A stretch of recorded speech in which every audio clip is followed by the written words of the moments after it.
Kasih karunia dan damai sejahtera dari Tuhan Allah Bapa kita dan dari anaknya Tuhan Yesus Kristus menyertaimu. Amin. Salam sejahtera untuk kita semua, Amang dan Inang, terutama sekali lansia yang kami kasihi. Dan kita bersyukur kita telah dihantar ke hari yang baru di awal minggu ini. Dan sebentar kita akan menyambut sukacita besar dalam kehidupan kita sebagai orang beriman, hari kebangkitan Yesus yang telah memenangkan kehidupan kita. Dan marilah kita mendengarkan firman Tuhan sebagai sumber kekuatan kita dalam menjalani kehidupan kita sehari-hari. Kita bersama-sama mendengarkannya. Ayat harian kita hari ini, Senin 4 April 2022, diambil dari Amsal 30 ayat 8. Jauhkanlah daripadaku kecurangan dan kebohongan. Jangan berikan kepadaku kemiskinan atau kekayaan. Biarkanlah aku menikmati makanan yang menjadi bagianku. Demikianlah firman Tuhan.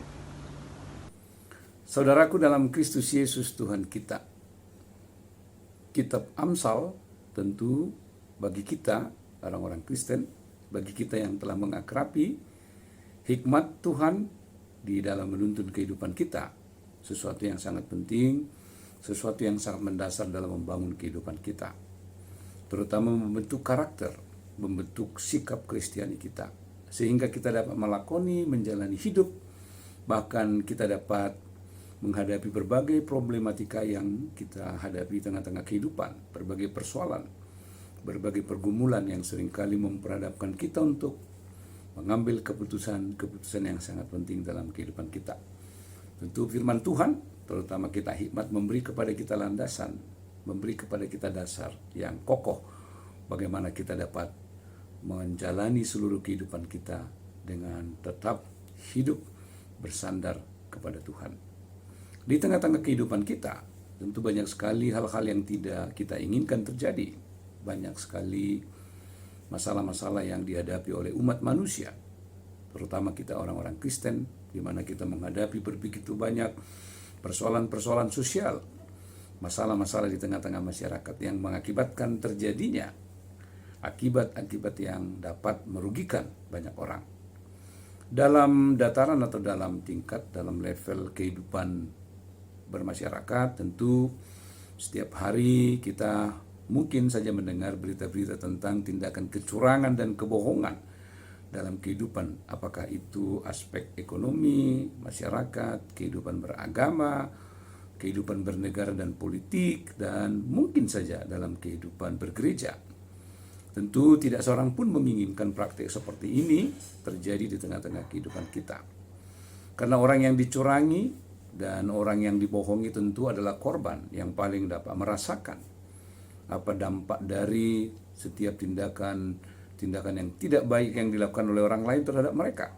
Mereka begitu tulus, begitu jujur melakukan pekerjaan, tugas-tugasnya, begitu tulus melakukan pelayanannya, tetapi mereka dicurangi dan berbagai tindakan kebohongan justru terjadi dalam kehidupan masyarakat dan dalam kehidupan persekutuan mereka.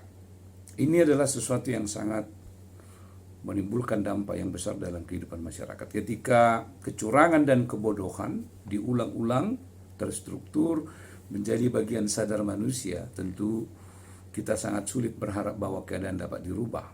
Keadaan akan mempersulit dan menyebabkan terciptanya chaos, situasi yang sangat kacau dalam kehidupan kita bersama. Karena itu, kitab Amsal ini dengan sungguh-sungguh memberikan kepada kita bagaimana kita hidup berhikmat di tengah-tengah pengalaman-pengalaman real, pengalaman-pengalaman nyata kehidupan kita, supaya segala praktek kecurangan dan kebohongan tidak terjadi di dalam kehidupan kita. Sebab ini dapat menimbulkan begitu banyak efek ekses yang luas yang merugikan semua pihak. Tentu sekali sebagai orang percaya, sebagai orang beriman, kita hidup di hadapan Tuhan dengan sikap yang munafik, tidak sungguh-sungguh hidup dalam ketaatan, hidup dalam ketulusan untuk beribadah dan menaikkan segala permohonan kita kepada Tuhan. Karena itu diingatkan pada pagi hari ini, mari kita hidup di dalam tuntunan Tuhan. Kita mari menyerahkan hidup kita supaya kita terus dipimpin untuk dapat menjauhkan segala perilaku kecurangan dan kebohongan. Karena kecurangan dan kebohongan tidak hanya menimbulkan efek yang buruk terhadap satu golongan masyarakat, bahkan itu bisa berdampak luas.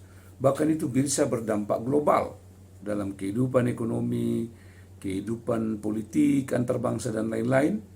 Ini dapat menyebabkan persoalan-persoalan yang dapat merusak bahkan mengorbankan manusia dalam jumlah yang besar yang mengakibatkan terciptanya situasi yang buruk dalam kehidupan masyarakat. Dan dalam kehidupan kita tentu sekali ada juga godaan-godaan yang perlu kita harus antisipasi. Bagaimana misalnya kemiskinan dan kekayaan itu secara otomatis membuat seseorang itu taat, tangguh, kuat menghadapi kehidupannya. Banyak orang yang dalam keadaan ekonomi yang sangat berkekurangan dalam kemiskinan justru membawa mereka kepada sesuatu yang membuat terjadinya perilaku-perilaku yang tidak diperkenankan oleh Tuhan. Juga dalam kekayaan, mereka menyalahgunakan. Mereka tidak memakai kekayaan itu untuk menjadi sebuah alat menyatakan syukur dan hidup menjadi anugerah di tengah-tengah masyarakat. Tetapi kekayaan dipakai untuk menjadi alat untuk merusak kehidupan masyarakat, menyebabkan masalah-masalah dalam kehidupan masyarakat. Karena itu biarlah kita menikmati apa yang menjadi bagian kita. Kita bersyukur untuk apa yang kita terima. Kita harus selalu menaikkan ucapan syukur kepada Tuhan atas segala yang kita terima. Kita bersyukur menikmati apa yang menjadi bagian, apa yang menjadi berkat bagi kita. Ya, jangan berpikir untuk memikirkan hal-hal yang lebih daripada apa yang kita mampu, yang kita terima, yang kita dapat dari Tuhan. Kita syukuri dengan ucapan syukur. Mengucap syukurlah dalam segala hal. Itulah yang diinginkan Tuhan dari kita. Dengan itu kita dapat merasakan bahwa segala sesuatu pemberian Tuhan itu adalah merupakan berkat yang harus kita sikapi dengan penuh syukur, penuh sukacita, maka kita akan merasakan kebahagiaan, merasakan sukacita di dalam kehidupan kita. Karena itu marilah pagi ini melalui kita hikmat, kita dikuatkan, kita diteguhkan, supaya kita hidup berhikmat di dalam Tuhan. Mari kita menjauhkan segala praktik kecurangan, kebohongan. Mari kita menikmati setiap pemberi Tuhan dalam kondisi kemiskinan dan kekayaan sekalipun. Kita harus percaya bahwa Tuhan memampukan kita dan Tuhan akan mencukupkan kita, asal kita tetap bersyukur, kita bersuka cita menerima, menikmati apa yang menjadi pemberian Tuhan dalam kehidupan kita. Kita syukuri apa yang menjadi bagian kita.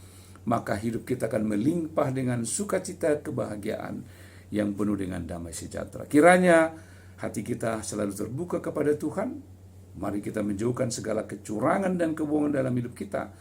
Kita menerima segala pemberian Tuhan dengan penuh rasa syukur, sehingga hati kita selalu bersukacita menikmati apa yang menjadi bagian kita, mensyukuri apa yang menjadi porsi yang diberikan oleh Tuhan dalam kehidupan kita. Tuhan Yesus memberkati kita semua.